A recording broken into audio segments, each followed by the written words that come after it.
Have you ever walked into a room and just completely blanked on why you're there?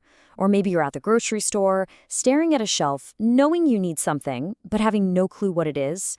Well, today, we're going to fix that. We are unlocking a really powerful technique called the mnemonic peg system, and it's designed to turn your brain into this super organized, super reliable tool. It's such a weird feeling, right? You can remember every single word to a song you haven't heard in like 20 years, but you can't for the life of you recall the three things you need from the store. So what is actually going on there? Look, the problem isn't that your brain is full or that you have a bad memory. Not at all. The problem is that we're often trying to file away abstract information, like a random list of words, without any structure. And our brains, well, they're just not built for that. They're built for connection, for story, and for images. But what if you had like a permanent mental framework, a set of hooks you could just hang any new information on? Well, you can build one. And whether you want to memorize a shopping list, the key points for a speech, or even study for a huge exam, we are going to start building that framework right now. So first up, your brain's filing problem. Here's the thing. Our brains are absolutely amazing at remembering images, stories, and locations, but they are just terrible with abstract, disconnected data. The PEG system, well, that's the bridge that connects the two. The idea behind this is actually brilliantly simple. First, you pre-memorize a list of pegs. These are just concrete, easy-to-picture images that you permanently tie to numbers or letters. Then you visually and creatively link the new things you want to remember to those pegs. You can think of it like you're installing a permanent set of coat hooks inside your mind for all your new memories. Okay, let's get our hands dirty with section 2, simple pegs. We're going to look at two super easy methods to get started, one using rhyme and the other using shape. And honestly, you can learn the basics in like the next 60 seconds. So here are two really easy ways to create your very first set of mental hooks. On one hand, you've got the number rhyme system, which uses sound. 1 is a bun, 2 is a shoe, 3 is a tree. Simple. On the other hand, you have the number shape system, which is all about visuals. The number 2 kind of looks like a swan, right? And the number 5, well, it looks just like a hook. There is no right or wrong answer here. Just pick the one that clicks best for you. All right, let's actually put this into practice. Let's say the first item on your grocery list is flour. You take your peg for number 1, a bun, and you create a totally ridiculous mental movie. Now, don't just picture a bun sitting next to a bag of flour. That is so boring, and you'll forget it. Instead, imagine that bun exploding in a massive cloud of white flour that just gets everywhere. The more absurd, the more action-packed the image, the better it is going to stick.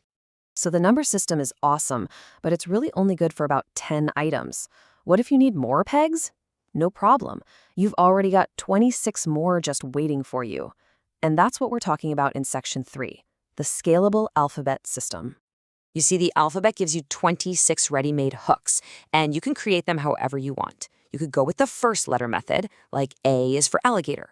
Or you could use the sound of the letter, like C for sea.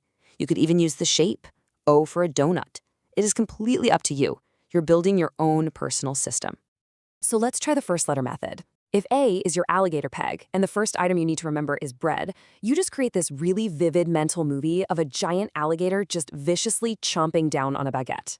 Later, when you need to recall item number 1, you think A, which brings up alligator, and that image of it eating the bread just instantly pops right into your head. All right, you've got the basics down. Ready to level up? Because for memorizing really long strings of numbers, we're talking phone numbers, credit cards, historical dates, we need a more powerful engine. And that is the major system. This is what the memory champions use. And here is the single most important rule to get this right. You have to get this. The major system converts numbers into consonant sounds, not the letters themselves. This is the magic key. Vowels, along with a few other letters like W, H, and Y, they're treated as freebies, like wildcards. They're the glue that you're going to use to turn these meaningless strings of consonants into real, memorable words. Now, this table here, this is your code breaker.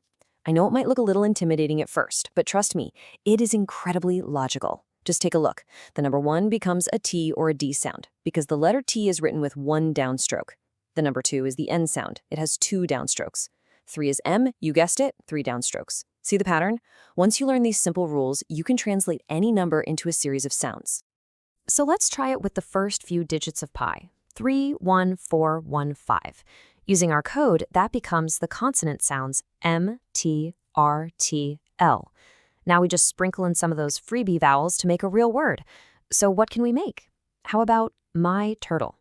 And just like that, an abstract, meaningless number becomes a concrete, visual image of your own pet turtle. And this is where it gets absolutely wild. There's an advanced version of this called the PAO system, or Person Action Object.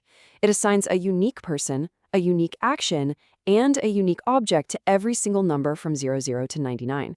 This lets you compress a 6-digit number, like 341379, into one single unforgettable image, Frank Sinatra kicking a cape. That is 6 digits of data stored in one bizarre picture. Insane, right?